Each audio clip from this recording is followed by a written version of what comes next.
Hey, good morning, everybody. It's time for us to get started. So we are in Joshua chapter 1. I think we left off about verse 10 last week. So we spent some time focusing on God's commission of Joshua. We've introduced some of the big questions of the book. Is Joshua going to be able to fill Moses' shoes?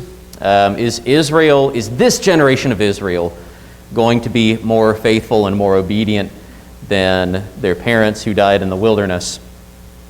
Let's go ahead and jump into our text today, starting in chapter 1, verse 10. And Joshua commanded the officers of the people, pass through the midst of the camp, and command the people, prepare your provisions.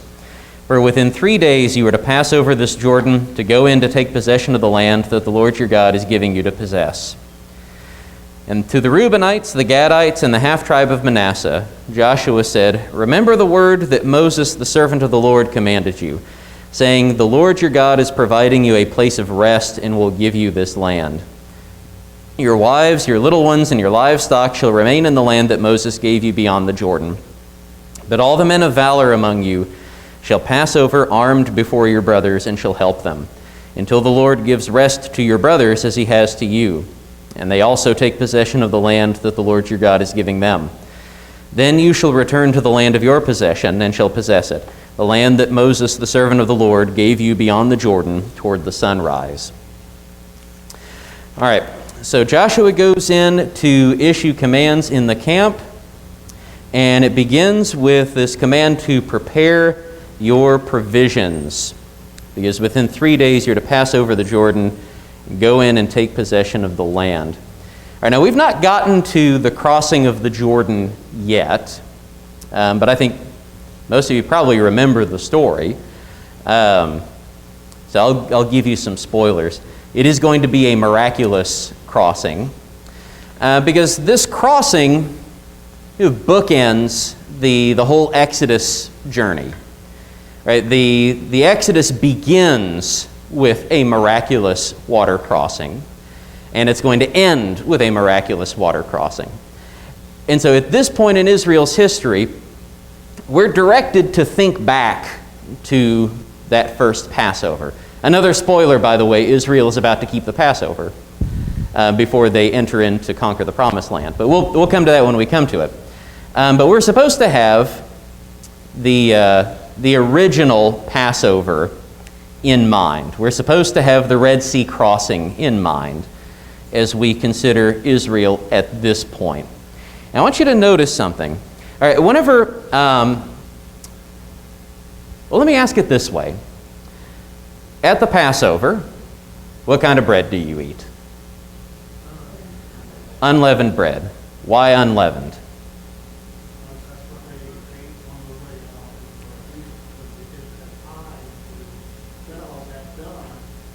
Yes, because they had to leave in haste. Yes. So the leavening is all supposed to be cleaned out. They're to eat unleavened bread because they don't even have enough time to leaven the bread. Right? They're bugging out, as it were. They are going to skedaddle. Now, contrast that over and against this. What's Joshua's first instruction for the people as they are about to enter into the Promised Land? Prepare your provisions. Because in 3 days you're going to pass over or cross over to conquer the land. So they escape in haste from Egypt, but here they're going to be taking their time. They're going to prepare their provisions. As they begin to conquer the land, even in this small detail, we should see that the Lord is already fulfilling his promise to them. He's already beginning to grant them the rest that he promised them. So they're going to be taking 3 days rather than bugging out with whatever they can carry on their back. All right, Wayne, did you have something? Okay. A little confused. It says later on, Uh-huh. that they were when they crossed over the Jordan, they ate produce from the land. It was the first time Yes. They no longer got the manna Yes. from heaven that was going to be cut off. So at this point here, they shouldn't have things that they should prepare like they normally would other than the manna. Mm-hmm. In terms of food, no. Yeah, so like they're not, when he says prepare your provisions, they're not preparing food. But they, right, yeah, they're not preparing bread. Right, yeah. So what we're focusing on is kind of the time scale of things. Whereas they leave in haste, but they arrive in preparation. Let's see. From there, Joshua then turns his attention to the eastern tribes. So you'll remember that as Israel comes into the plains of Moab, and they defeat the king of Sihon, the king of Og, some of these Ammonite kings, the tribe of Reuben, the tribe of Gad, and half of the tribe of Manasseh see this land that they've just defeated the kings of, and they say, well, yeah, we like this place. Can we have this place? And so the Lord grants them, through Moses, that they can keep this as their land, instead of crossing over the Jordan into the promised land proper, as it were. All right, so now we're in the situation where Israel's about to cross over, down here around the River Jordan. They're going to cross over to take Jericho, we will learn later. But you have these 2.5 tribes that have already received their land. And this is a potentially precarious situation because they've already got their land. You could almost think of it as having it on credit. Right, they have not had to go in and conquer the promised land. They just already have this land, and the rest of Israel doesn't. And they have promised that they are going to then later help go in and conquer the actual promised land. So they get their land first, and then the conquest. Now, how common is it for somebody to leave home and fight on behalf of another person of their own free will? If you think about the previous generation in Israel, if they had been given their land, do we think they would have remained faithful to the promise that they had made? This is a big test here. Right, we've asked, is Israel going to be faithful? Or are they going to be like the generation of their parents? So we will see in just a moment what their answer is. Joshua calls these things to mind. He issues the command, but we've not seen their answer yet. In his commission of the 2.5 eastern tribes, Joshua brings up the rest. He says, the Lord your God is providing you a place of rest and will give you this land. This is the first time that we hear about the rest in the book of Joshua, and this is a major theme of the book.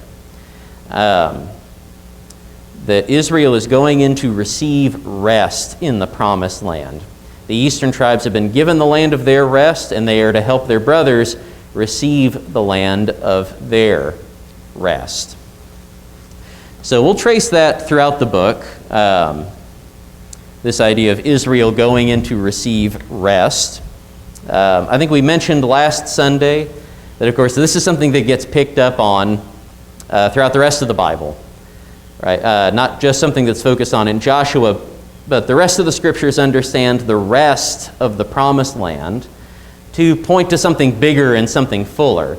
So, for example, the Hebrew writer, writing much later, recognizes that the rest that God promises is not just some kind of physical rest that people receive whenever they have settled into a home. But the Hebrew writer understands that spiritually. And so the Hebrew writer tells us that Joshua was not able to provide that spiritual rest. But that's ultimately what God has been promising from the very beginning. He demonstrates or teaches about that rest by way of types and images, beginning here with Israel going into the promised land to conquer it and to receive that physical rest.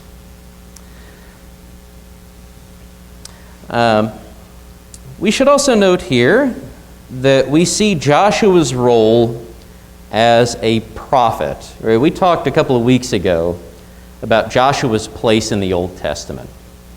And our English Old Testaments arrange the Old Testament according to the Greek arrangement. So you've got law, history, poetry, prophets.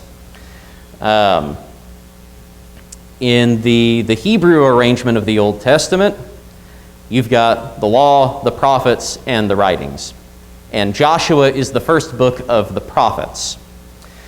And so we said to look out for how Joshua acts as a prophet. Because we don't normally talk about him as if he was a prophet. We see him acting as a prophet, even beginning here. First off, you'll notice, he acts in exactly the same way Moses does. It was Moses' job to speak with the Lord, receive the word of the Lord, and then pass that on to Israel. Joshua is doing exactly the same thing. The book begins with the Lord addressing Joshua individually in the first 9 verses. And what we're getting here is that Joshua turns around and takes the word of the Lord and passes it on to the people, just as Moses did. And so in that way, he is acting as a prophet, passing the word of the Lord on to the rest of the people of Israel. He is also acting in the same way as one of the latter prophets. The job of the latter prophets, like Isaiah and Jeremiah, Ezekiel, their job was to preach the covenant to Israel, right? To call the law to remembrance, to tell Israel, this is what Moses has said, you need to keep these commandments. Joshua has done exactly that in the way that he addresses the tribes on the other side of the Jordan. Remember the word that Moses, the servant of the Lord, commanded you, saying, the Lord your God is providing you a place of rest and will give you this land. He is calling the law to remembrance and admonishing them to obey, to do as they said that they would do. And so in this, Joshua is functioning as a prophet. All right, the last thing that I want us to consider from this passage is that this story acts as an important lesson for future Israel, for Israel yet to come. At this point, Israel is already divided between east and west. We're going to see this division played up over the course of the book of Joshua. But it begins here. You've got these tribes that have already received their land, and you've got tribes that have not yet received their land. Will the eastern tribes be faithful? Will they help their brothers, as Joshua commands them to do? Now, looking at the way that they handle this division is going to be, or at least should have been, really fruitful for any Israelite coming along later. Because ultimately, what happens to the kingdom of Israel? It's divided north and south. So how is Israel going to treat, their brothers, other tribes, after they've divided north and south? Will they remain faithful to each other? What the book gives us is an example of how Israel did act the first time that they were divided. Joshua commands them, you are to help your brothers, and we'll see the response in just a second. That should have been a lesson for future Israel whenever they split into southern Judah and the remaining northern tribes forming the rest of Israel. What we ultimately find later, though, in Israel's history is that they are not faithful to each other. They do not help their brothers whenever they're divided north and south. All right, so any questions or comments about this passage before we get to their response? Louise?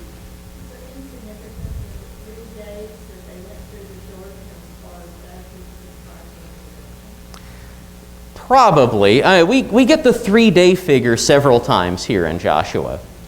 We're going to get it here. We're going to get it in the Rahab story in chapter 2. And there's at least one other occasion before they cross the Jordan where we get a period of 3 days. So it's an interesting observation that you get 3 threes.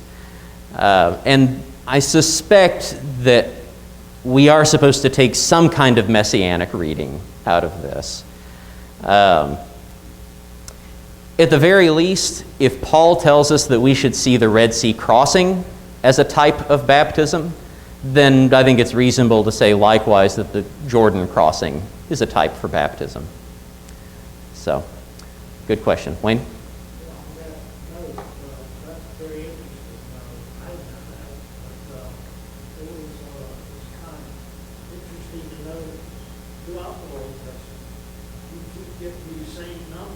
Mm-hmm. It's like a Jewish numerology. Mm-hmm. You prop it up over and over, 3, 4, 12, Mm-hmm. 24, and you keep getting the 7, so Yeah. you keep getting over and over. Everything's done with respect to these numbers. Yeah. So I think what's being signified here is a fullness of time. Right? So 3 days allows them to be fully prepared. In the Rahab story, the spies are supposed to hide out for 3 days while the king's men search for them, because they're going to perform a full search. Likewise, Christ remains in the grave for 3 days as a matter of the fullness of time. So yeah, I do think that there is a messianic angle to take to this. Particularly here as we find Joshua telling the eastern tribes, you are to help your brothers, we should hear some really, really, really early echoes of like how the church is supposed to act. Right? The same ethic that Joshua gave to the eastern tribes is still true for the church today. Right? Like the eastern tribes had received something. They already had their good things, but they were told that they're supposed to help their brothers who didn't have what they were supposed to receive. That same kind of ethic applies in the church as we consider each other, that we help one another. And not just materially. So, good question and good observations. Let's go ahead and get to Israel's response to Joshua. Let's go to verse 16. And they answered Joshua, all that you have commanded us we will do. Wherever you send us we will go. Just as we obeyed Moses in all things, so will we obey you. Only may the Lord your God be with you as he was with Moses. Whoever rebels against your commandment and disobeys your words, whatever you command him shall be put to death. Only be strong and courageous. All right, so the book of Joshua doesn't leave us in any kind of suspense about whether Israel is going to be obedient or not, at least on this point. We get an immediate answer about what kind of people Israel is going to be, at least in this generation. The eastern tribes, the first ones that you would expect to rebel, pledge their loyalty to Joshua. They pledge their loyalty to the Lord's commandments. They recognize Joshua's position as Moses' heir. Now, there is something here. Verse 17, I don't know, it it hits me a little funny. Maybe it hits you funny too. Just as we obeyed Moses in all things. Who's we? That's, overall, everything that they say is faithful. It's exactly the sorts of things that you would want them to say. But then you get just this little ominous shade in verse 17. Just as we obeyed Moses in all things, so will we obey you. We'll see if anything comes of that.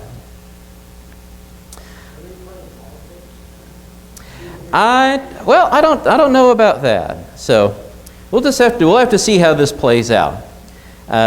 Does Israel actually turn out to do everything that Joshua tells them to do?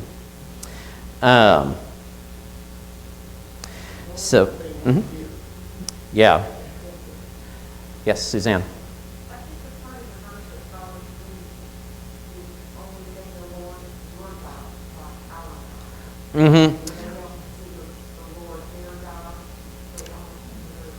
I don't know if that's intended here.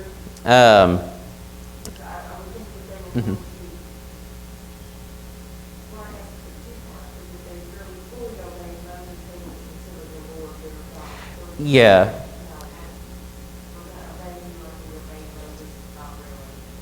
Yeah. Yeah, it is an odd expression, at least to us. I'm not convinced that they're intending to put some distance between themselves and the Lord, so much as they're trying to draw attention to the association between the Lord and Joshua and the Lord and Moses.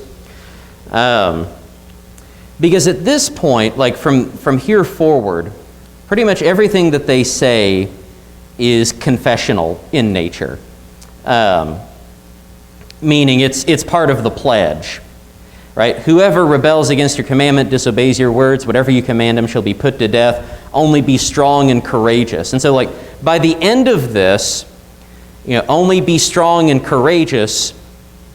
I don't think we're necessarily supposed to take that like as an imperative, right? Where the people of Israel are commanding Joshua, be strong and courageous. At this point, it's taken on more the sense of a motto, right? Or a confession.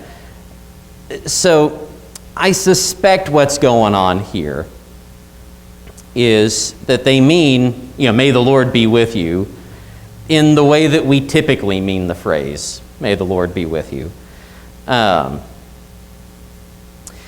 there's a possibility there that this, at the very least the way it's worded, implies some distance between the people and God. So we'll see how that plays out too. That's a good observation, Suzanne. Let's see. All right.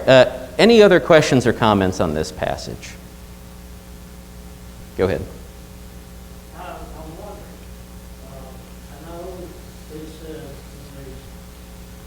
the three tribes, Gad, Manasseh, and Reuben, would go over the Jordan with the Lord. And they would leave their children and women behind. Yeah. I wonder if they also left behind some protectors like Ruth or something like that, kind of watch over their women and children, or was this purely dependence on the Lord's promise? I think that's the sense that we get, because he says, the women and children can stay home, but all the men of valor must go armed before your brothers. And that, I think, is why, that's a big part of why we should see this as a precarious situation. That, again, would you want to leave all of your dependents behind to go fight on somebody else's behalf? Like, there are a lot of people that do it, but not a lot of people that want to do that, right? And so this is the point where you would expect to see some serious tension, some cracks in the armor of faith, as it were. And yet here we find these eastern tribes answering Joshua in faith, pledging themselves to do as they were commanded. So that's the really distinguishing thing here about them. All right. Well, I wanted to go ahead and get into the Rahab story at least a little bit today, because I had not intended on taking 2 classes on chapter 1, but we're still getting things figured out. Let's go ahead and break into chapter 2. We got about 5 minutes left. Most of us know the Rahab story already. Let's go through verses 1 through 7, chapter 2. And Joshua the son of Nun sent 2 men secretly from Shittim as spies, saying, "Go view the land, especially Jericho." And they went and came into the house of a prostitute whose name was Rahab, and they lodged there. And it was told to the king of Jericho, "Behold, men of Israel have come here tonight to search out the land." Then the king of Jericho sent to Rahab, saying, "Bring out the men who have come to you, who entered your house, for they have come to search out all the land." But the woman had taken the 2 men and hidden them.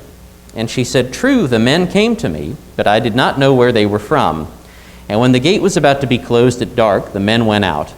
I do not know where the men went. Pursue them quickly, for you will overtake them." But she had brought them up to the roof and hid them with the stalks of flax that she had laid in order on the roof. So the men pursued after them on the way to the Jordan as far as the fords. And the gate was shut as soon as the pursuers had gone out. All right, so this part of the text sets us up. Rahab's hiding of the spies. It starts with Joshua giving the command for 2 men to go view the land. Now, we've already had it on our minds that we're supposed to be comparing things from Joshua to what happened during the Exodus. So we've got a pretty clear, obvious parallel here.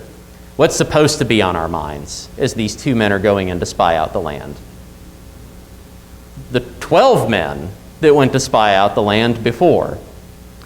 All right, and again, there we saw a faithless response from Israel.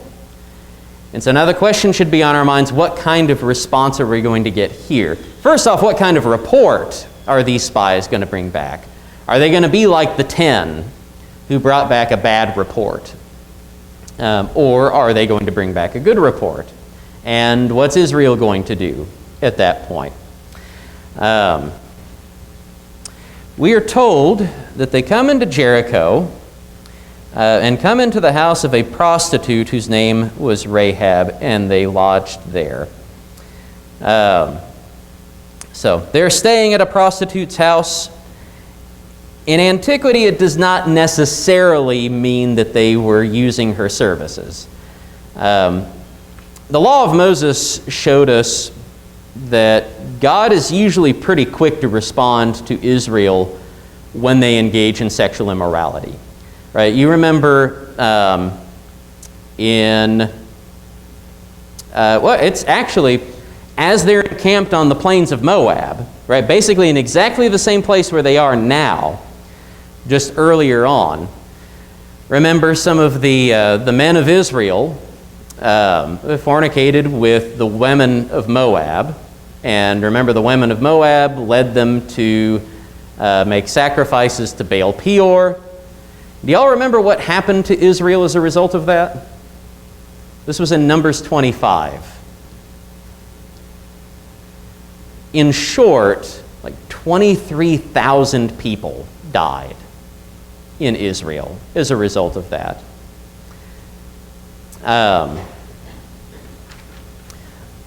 Likewise, whenever they make the golden calf, there's, at least in the language of it, there's an implication that there's some immorality going on, beyond the idolatry. And they are likewise punished there. The text here doesn't really imply that these 2 guys are going in to be immoral with Rahab. While we're on the issue of immorality, let's just briefly turn our attention to Rahab's lie.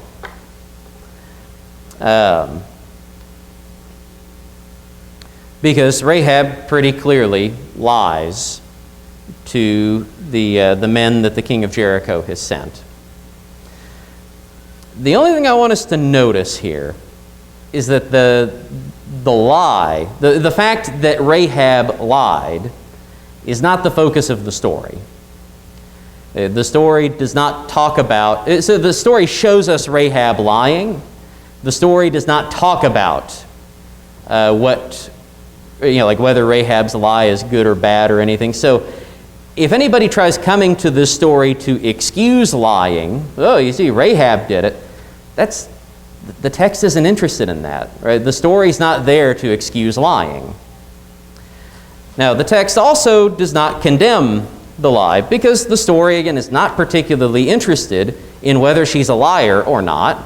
It's also really not all that interested in dealing with her status as a prostitute either. We just get the report that she is a prostitute. Right? So just like you wouldn't come to this passage to excuse lying, you also wouldn't come to this passage to excuse prostitution. The story is ultimately about the way that Rahab betrays her Canaanite people in favor of Israel. And that's really what the story is about. It's like with the patriarchs. The stories of the patriarchs are recorded to show us when they are faithful.